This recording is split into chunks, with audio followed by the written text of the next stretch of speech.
Hello. This week we're going to talk about authentic leadership.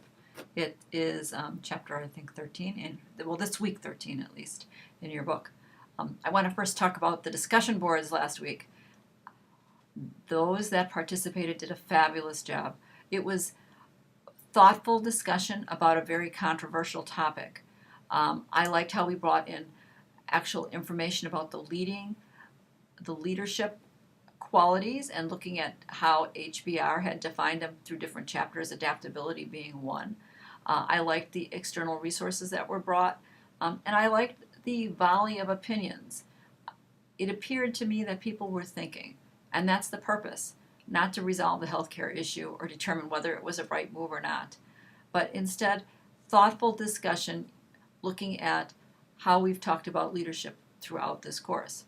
So with that in mind, we get to move to this next chapter, which is on authentic leadership. And our discussion board person this week is J. Edgar Hoover. So I thought that was a bit appropriate since he's a bit of a controversial figure and to talk about truthfulness and J. Edgar Hoover. So I will look forward to reading those as well. There is in the content folder, there is a PowerPoint. Please read the PowerPoint, go through it. It kind of summarizes the chapter. But in addition, there are two movies that I would like you to watch. Not long, short, but they're very inspiring. One of them is about, from Shabana Bashik Raish, and she talks about how she started a girls' school in Afghanistan, and that whole sticking to what somebody believes and moving forward. It's an inspiring talk. And the second one is a talk from Bill George, who is the author of our article talking about his experience with authentic leadership and being true to yourself.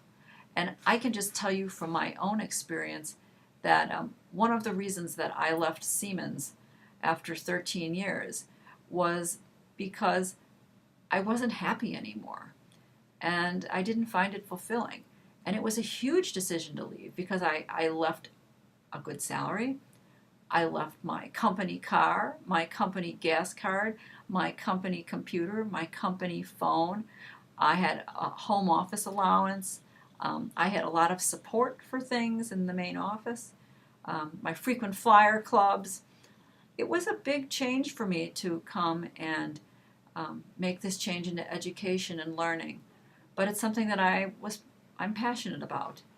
And some days I miss my big paycheck, I'm not going to lie, but I like to feel that I'm making a difference in multiple aspects in terms of hopefully for you folks, but in helping other faculty members in improving their courses. So with that in mind, we're going to also look at our assignments and what we have due. I promise to finish all the grading by the end of the weekend. So you'll know exactly where you are. And this is where you have to pay attention. I am going to make the final presentation, the leadership presentation, optional. Instead, I'm going to give more points to the blog because I really like what I see out of the blog and I'd like you to really embellish that blog a little bit more. Maybe some pictures, some other things, a couple other tabs of what you've learned, and make that be the final project. And I'm giving you total creativity on it. Now, if you still want to do the final project of the leader, like the syllabus says, then you have that option. And I will grade that appropriately. So this is what you have to do. You have to email me and tell me whether you're going to just make your blog the final project or if you're going to do the leadership project. This A tells me whether you listen to these announcements or not, and B, it helps guide me in knowing what I can expect from students so that I know what other work should be coming in, because I want everyone to be successful. So I hope people will find that to be a happy change because you're already doing the blogs and they look great. So send me an email, and I look forward to seeing the discussion board once again. So have a great week, and I look forward to seeing you in the virtual world. Bye.